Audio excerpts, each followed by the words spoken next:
Good afternoon students. आज हम चर्चा कर रहे हैं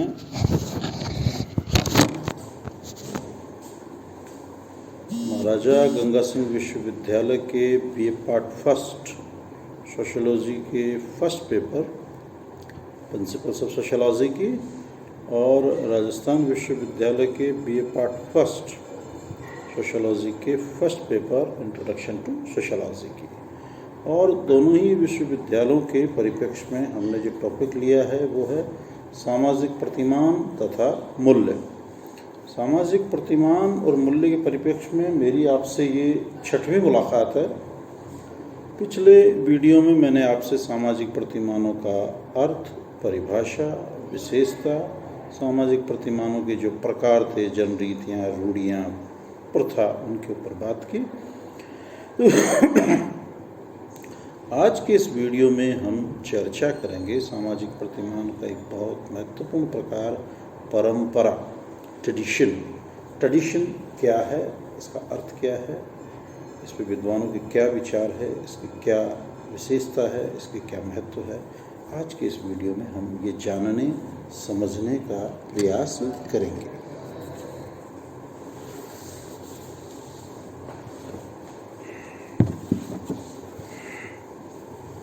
मानव को अपने जीवन काल में 2 प्रकार की विरासत मिली है।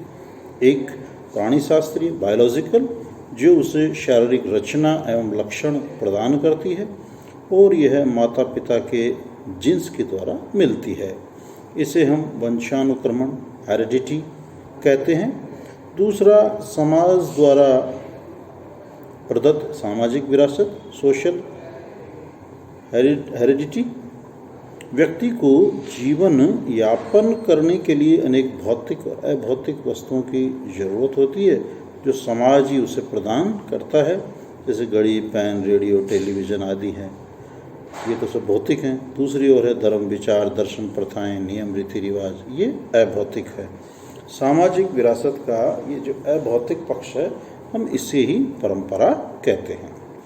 ट्रेडिशन शब्द की जो उत्पत्ति है वो ट्रेट्रा शब्द से हुई है, जिसका अर्थ है हस्तांतरित करना, हैंडिंग डाउन और ट्रांसमिशन।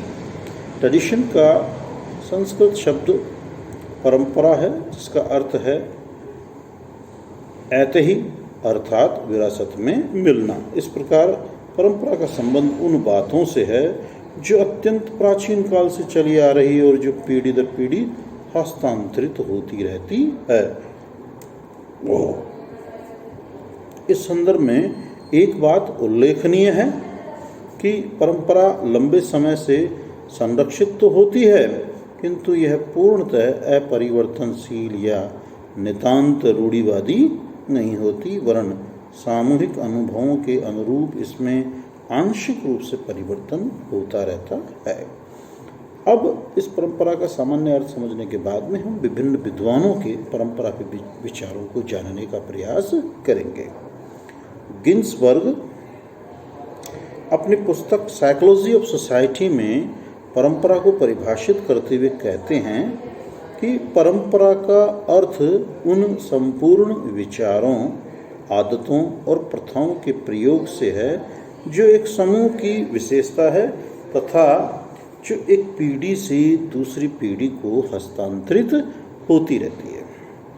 दूसरा है रॉस ने परंपरा को परिभाषित करते हुए कहा है कि परंपरा का अर्थ है चिंतन और विश्वास करने की विधि का हस्तांतरण।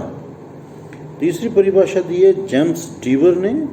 जेम्स डीवर परंपरा को परिभाषित करते हुए कहते हैं, परंपरा कानून, प्रथा, कहानी और पौराणिक कथाओं का वह संग्रह है जो मौखिक रूप से एक पीढ़ी द्वारा दूसरी पीढ़ी को हस्तांतरित किया जाता है। उपर्युक्त परिभाषाओं से स्पष्ट है, परंपराएं किसी भी समाज में प्रचलित प्रथाओं व जनरीतियों का संपूर्ण योग है जो एक पीढ़ी से दूसरी पीढ़ी को हस्तांतरित होता रहता है। परंपराओं का पालन लोगों द्वारा बिना किसी तर्क वितर्क के स्वतः ही किया जाता है। ये हमने परंपरा का एक निष्कर्ष निकाला है। अब हम चर्चा करते हैं परंपरा की विशेषताओं की। परंपरा की जहाँ तक विशेषताएं हैं तो पहली विशेषता है कि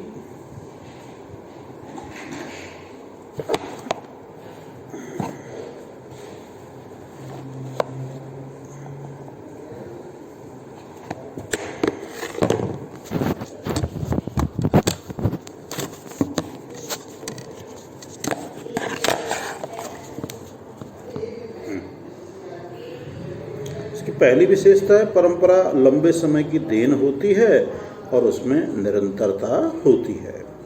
दूसरी है परंपराएं पीढ़ी दर पीढ़ी हस्तांतरित होती रहती है। तीसरा है परंपराओं का पालन अचेतन रूप से एवं बिना विचार किए हुए किया जाता है।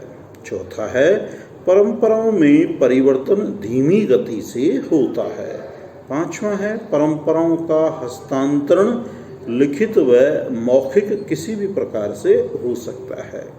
जैसे ब्रिटेन का संविधान है वो पूरा का पूरा क्या परंपराओं पर आधारित है, अलिखित है। छठवां है परंपराओं में कठोरता पाई जाती है। अब हम बात करेंगे परंपराओं का महत्व, इम्पोर्टेंस ऑफ ट्रेडिशंस। परंपराओं में दृढ़ता की प्रबल शक्ति है। सिसरो ने कहा है कि यदि पूर्व की घटनाओं की स्मृतियाँ वर्तमान को अतीत के साथ संबद्ध ना करे तो फिर मानव जीवन है ही क्या। परंपराओं के बिना मानव जीवन विसंखलित हो जाएगा। मैक्डूगल कहते हैं हम जीवितों की अपेक्षा मृतकों से अधिक संबंधित होते हैं। ये बहुत इम्पोर्टेंट कोटेशन है, याद रखें। मैक्डूगल का है हम जीवितों की अपेक्षा मृतकों से अधिक संबंधित होते हैं। समस्याओं को सुलझाने एवं परिस्थितियों का सामना करने के पुराने ढंगों के आधार पर नए ढंगों की खोज की जा सकती है। परंपराएं हमें धैर्य, साहस एवं आत्मविश्वास प्रदान करती है। हम परंपराओं का महत्व इस प्रकार से प्रकट कर सकते हैं। पहला, परंपराएं सामाजिक जीवन को सरल बनाती है, हमारे व्यवहार का मार्गदर्शन करती है तथा समाजीकरण में योगदान देती है। दूसरा, परंपराएं सामाजिक जीवन में एक रूपता लाती है। तीसरा, परंपराएं व्यक्ति के व्यवहार को नियंत्रित करती है। चौथा, ये व्यक्ति को सामाजिक सुरक्षा प्रदान करती है। और पांचवा है परंपराओं में भूतकाल का अनुभव निहित होता है, अतः हम उनके सहारे नवीन संकटों एवं परिस्थितियों का मुकाबला आसानी से कर सकते हैं। और अंतिम है परंपराएं राष्ट्रीय भावनाओं के विकास में सहायक सिद्ध होती है। गिन्सबर्ग लिखते हैं परंपराएं राष्ट्रीयता के विकास में महत्वपूर्ण योगदान देती है। परंपरा सामाजिक तनाव को कम करके सामाजिक विकास की एक दिशा निर्धारित करती है। परंपराओं से सामाजिक व धार्मिक संस्थाओं का अस्तित्व बना रहता है। ये मित्रों, विद्यार्थियों, आज हमने चर्चा की परंपराओं की। कल के वीडियो में मैं आपसे चर्चा करूंगा नैतिकता तथा धर्म की और कानून की। कि कल हम दो सामाजिक प्रतिमानों की बात करेंगे।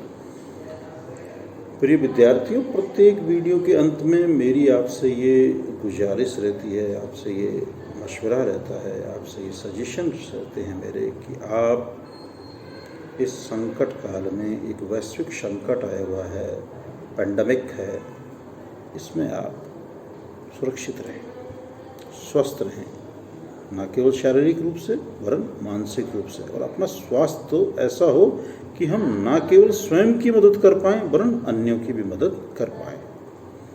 वो हम कब रहेंगे? जब हम सरकार की गाइडलाइंस की अनुपालना करेंगे। एक बात तो ये, इस गाइडलाइन में 3-4 बातें महत्वपूर्ण हैं। आपको पता है कि हमें सामाजिक दूरी बना के रखनी है, अनावश्यक बाहर नहीं जाना है, मास्क लगा के ही जाना है और भीड़ भड़क्के में हमको जाना ही नहीं है।